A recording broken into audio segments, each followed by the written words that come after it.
Outra consequência nefasta do nivelamento energético da radiação, dentro do cone de luz do futuro do Sol, seria o movimento circular uniforme. Isto é, o referido cone, quando estruturado sobre ondas circulares, teria que ser reto. Para visualizar melhor, imagine que o cone citado resultaria do giro de um triângulo retângulo, sobre um dos seus catetos. Se as órbitas dos planetas se apresentassem como sendo circulares, não haveria félio ou periélio. O pior é que o Sol conservaria sempre a mesma massa e o mesmo brilho ao longo do tempo, o que iria impedir que o observador pudesse registrar possíveis variações na densidade ou no volume da massa solar. Isso nos levou a concluir que o Sol teria o mesmo comportamento padronizado de um farol ou de uma lâmpada incandescente, cujo brilho iria decaindo de forma proporcional ao aumento das distâncias em que os planetas se colocam. Se uma estrela diminuísse ou aumentasse a sua densidade, ela emitiria respectivamente mais ou menos luz para o espaço, o que iria romper com esse comportamento de brilho padronizado do nosso Sol, aceito atualmente. Júpiter, por exemplo, poderia estar recebendo mais luz e calor do Sol do que normalmente seria esperado. O problema é que não se poderiam registrar diretamente variações na densidade das estrelas, sejam para mais ou para menos, devido ao virtual nivelamento da luz dentro dos seus cones de luz do futuro. O problema não estaria no espaço, e sim no seu mensageiro. Vamos analisar o que seria esperado na relação gravitacional entre o Sol e os seus planetas, caso houvesse variações veladas na densidade da sua massa.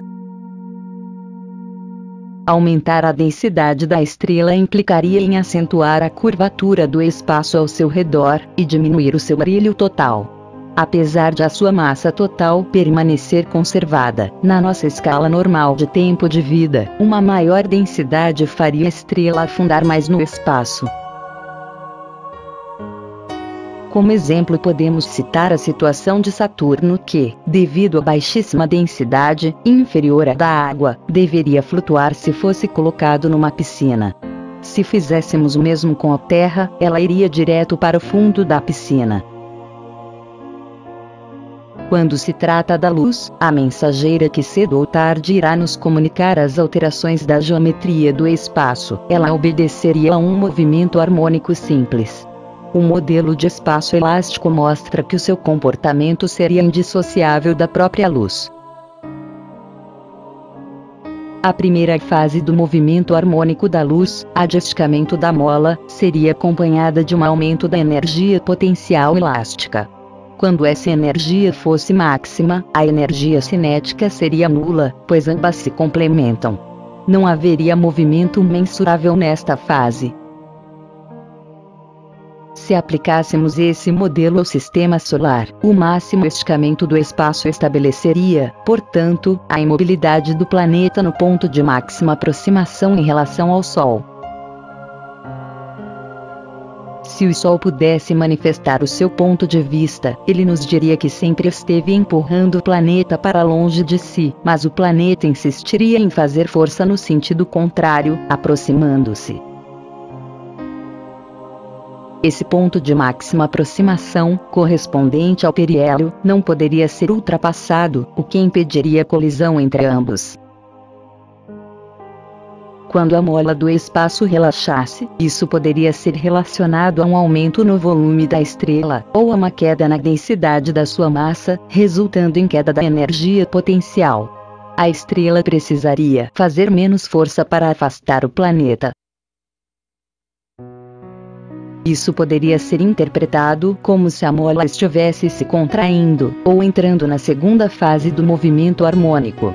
No entanto, estando a mola ainda na sua primeira fase, a de esticamento, ela iria apenas esticar-se menos, induzindo a uma queda na energia potencial. Isso aliviaria a pressão sobre o centro do sistema solar. Vê-se que a gravidade, normalmente associada à fase de contração do espaço, passaria, neste caso, a ser uma força secundária, ou de restauração.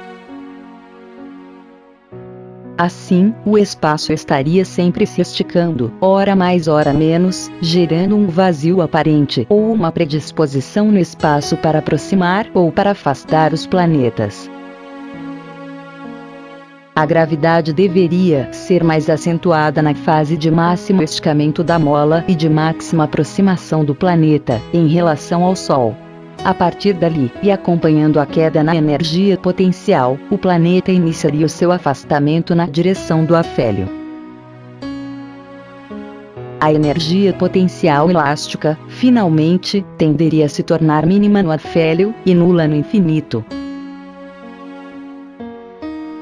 A gravidade é a única força conhecida que seria capaz de atuar na escala dos planetas e das galáxias, e segundo Newton, o faria instantaneamente e à distância.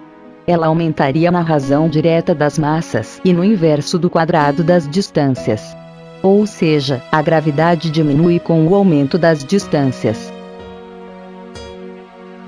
Quando se trata da analogia entre o comportamento do espaço e o de uma tira elástica, muito empregada pelos astrônomos, a mola do espaço já surgiria, no espaço-tempo, na sua fase de repouso. Isto é, a mola não estaria nem esticada nem contraída.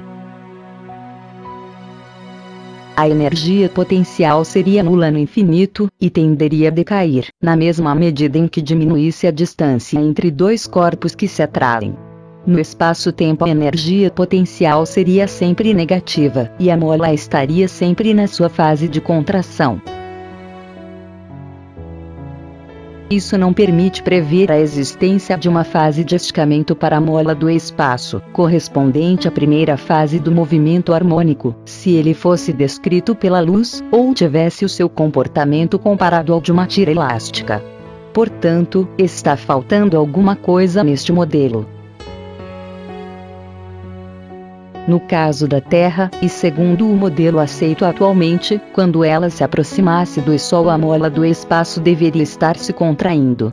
Ou seja, a mola teria estado em repouso no afélio e, a partir dali, começaria a acelerar na direção do periélio, acompanhando a contração da mola.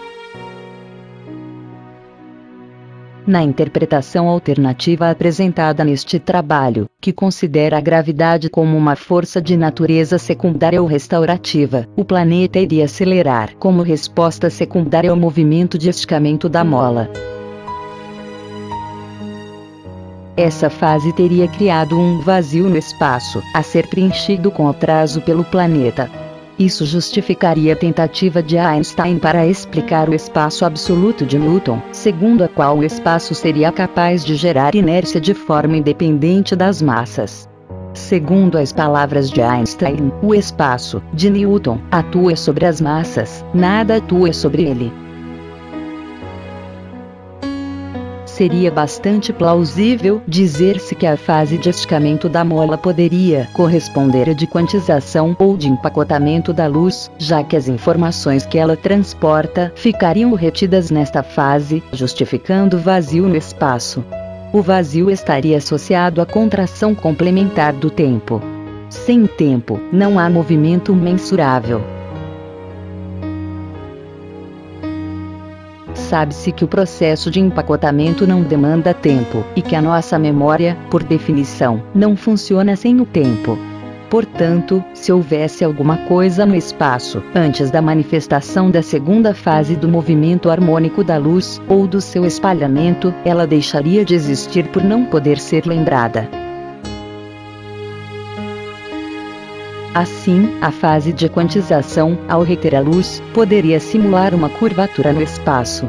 Isso iria sugerir que teria havido uma contração da massa solar, tornando-a mais densa, gerando uma predisposição no espaço para a atração dos planetas. É como se os planetas estivessem sendo constantemente empurrados contra o Sol, comprimindo a estrela. Ao contrário, um menor esticamento iria descontrair essa massa e diminuir a tensão sobre o centro do sistema, tornando a estrela menos densa e com maior volume. Ela iria brilhar de forma mais intensa do que o normal. Por outro lado, a descompressão iria empurrar os planetas para longe do Sol. Isso poderia ser estendido para daqui a 5 bilhões de anos, quando o Sol passasse pelo seu estágio de gigante vermelha. Vê-se que, ao contrário do previsto, os planetas iriam se afastando gradualmente da estrela, e não sendo mais engolidos por ela. Quando se trata da energia potencial elástica, ela teria a função de estabelecer limites extremos para a aproximação ou para o afastamento dos planetas em relação ao Sol. Seria impossível o choque entre os planetas e a estrela, e da mesma forma, seria impossível que se desviassem ou se perdessem no vazio do espaço. Justifica-se, assim, o pensamento de que o Sol teria capturado os planetas, cada um de modo particular, obedecendo às variações da densidade solar, e à sua influência variável sobre a curvatura do espaço. Existe, ainda, o problema de se colocar o observador na extremidade fixa do conjunto massa-mola, e não o Sol. Isso se deve ao fato de que o Sol não teria como manifestar o seu ponto de vista, o que deslocaria o marco zero do tempo para a posição de quem pudesse fazê-lo. Tudo no universo pode estar sobre o centro, mas somente quem dispõe de uma memória poderia saber disso. O centro do universo estaria onde estivesse um observador, dotado com uma memória. Seja aqui na Terra ou na mais distante galáxia. Se o espaço se esticasse a partir da Terra, nesta primeira fase do movimento harmônico da luz, a força apontaria no sentido contrário, ou para a posição do observador. A Terra puxaria o Sol na sua direção. Isso não acontece na prática porque o trabalho, realizado pela luz, seria intrínseco ou negativo nesta fase. Disse que ele estaria virtualmente contido no próprio observador. Isso também aconteceria com o tempo total de deslocamento da luz, que teria ficado retido dentro do cone de luz do futuro do Sol, e que somente poderia ser avaliado indiretamente ou com atraso. Vê-se que estaríamos falando, o tempo todo, sobre as informações que utilizamos como subsídio para a formação dos nossos pontos de vista. O espaço, por sua vez, ficaria fora do processo. O universo continua por aí, e não parece estar muito preocupado com tudo isso.